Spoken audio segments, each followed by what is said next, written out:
சலீம் எனக்கு ரொம்ப சந்தோஷத்தை கொடுத்துருக்காரு. அவருக்கு இந்த சின்ன சந்தோஷத்தை கூட கொடுக்க முடியாதான்னு நான் யோசித்தேன்.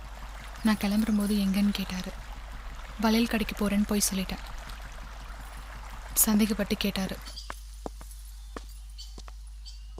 நீ ஆசைப்பட்டல அங்கே தான். யார் சொன்னா? உனக்கு எப்படி தெரியும்? உன் மனசில் இருக்கிறத தெரிஞ்சுக்காத அளவுக்கு அப்பாவி இல்லைண்ணா. நீ சொல்லலைன்றதுக்காக வருத்தப்படல. எப்படியோ தெரிஞ்சது, அதுக்கு தான் மனசில் சின்ன கஷ்டமாக இருந்தது. என்ன வேணுன்றத கேட்கறதுக்கு முன்னாடியே கொண்டு வந்துடுறேன். நான் ஆசைப்பட்டது எல்லாத்தையும் நீ நிறைவேற்றுற. எந்த பொண்ணும் செய்ய முடியாத காரியத்தை நீ செய்கிற. உன்னால் எப்படி முடியுது? காதல் கற்றுக் கொடுக்கும், காதலனுக்காக சுயநலமாக எப்படி யோசிக்கணும்னு.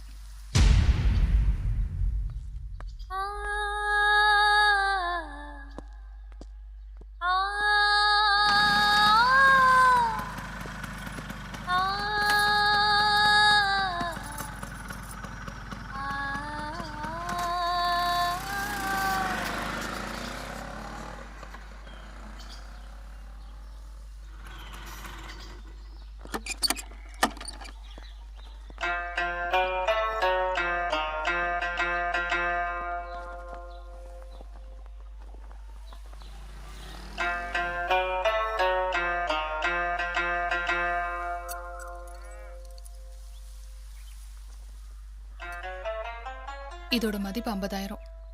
இன்னும் வேணும்னாலும் நான் உங்களுக்கு தரேன். எனக்கு கொஞ்சம் டைம் வேணும்.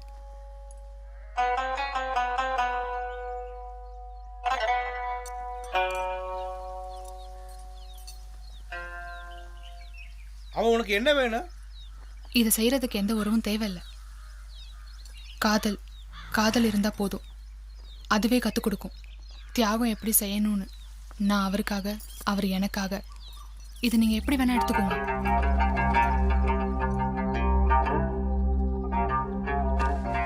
ஏய் மும்தாஜ், நான் கொஞ்சம் வெளியே போயிட்டு வரேன். சலீம் வந்திருக்கான். தங்கமான பொண்ணு கிடைச்சிருக்கு இந்த பிச்சைக்கார நாய்க்கு. தூத்தேரிக்கு பார்த்து அனுப்பி உன.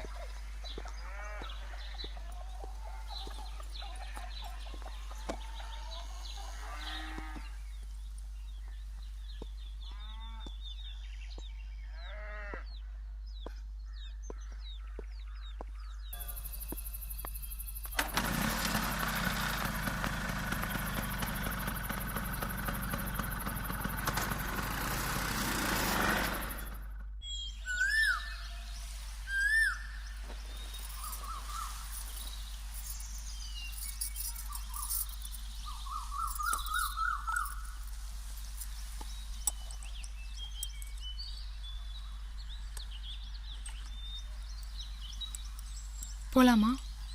எங்கே? எப்பவும் போகிற இடத்துக்கு தான்.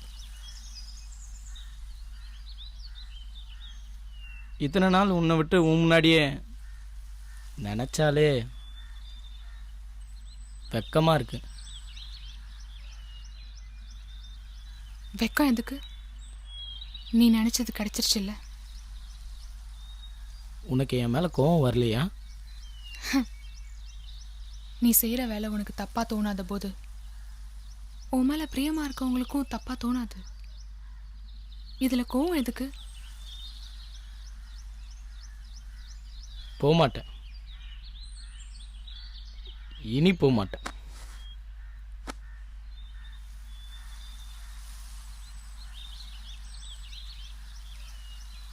உண்மையிலே சலீம்க்கு அவகிட்ட என்ன வேணுன்றது அவருக்கே தெரியல. அவர் இப்போ ரொம்ப குழம்பியிருக்காரு. ஆம்பளைங்க எப்பயுமே குழப்பவாதிங்க தான் போல இருக்கு. அவங்களுக்கு பொண்ணுங்க மனசே புரியாது.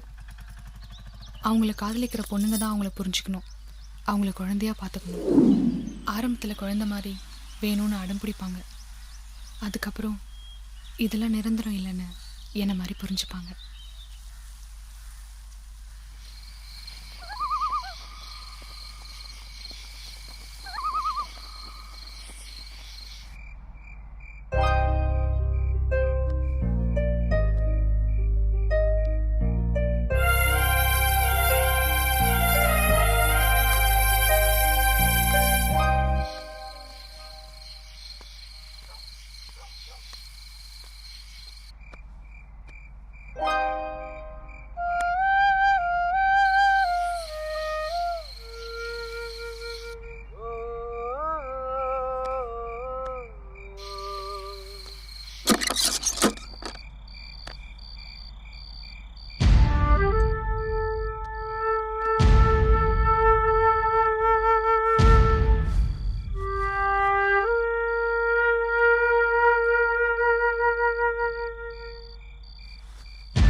சலீம், நீ ஏன் வரல? எனக்கு வர பிடிக்கல. என் மேலே அவ்வளோ வெறுப்பு வந்துருச்சா? நீ ஓவரா பண்ணா இப்படி தான் இருக்கும். அப்போ என்ன மறக்கணும்னு நினச்சிட்டல்ல? உன்னை ஆமாம் மறக்கணும்னு நினைக்கிறேன். இப்போ இருந்து உன்னை எனக்கு பிடிக்கல, சரியா?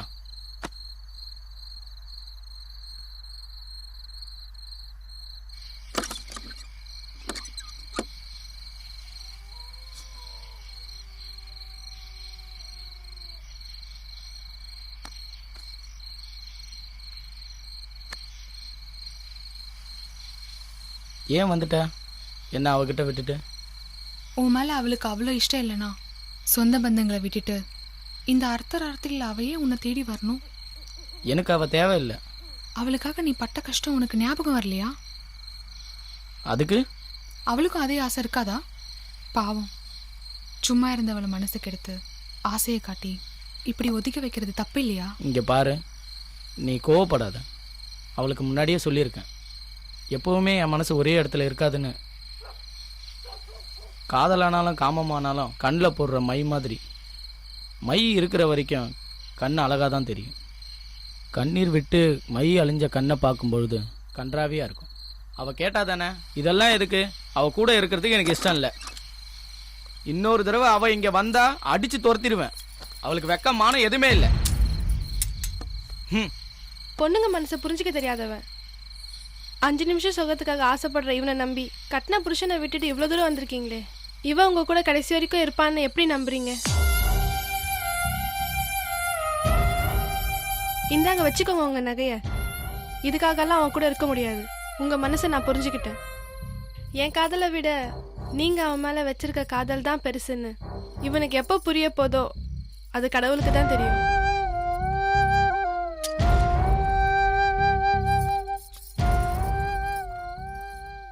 ஆம்பளைங்க எவ்வளோ கல்லஞ்சக்காரங்கன்னு சலீமை பார்த்ததுக்கு அப்புறம் தான் எனக்கு தெரிஞ்சது.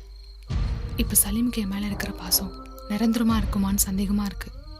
இல்லை எனக்கும் இதே மாதிரி நிலைமை வந்துருமோன்னு பயமாகவும் இருக்குது.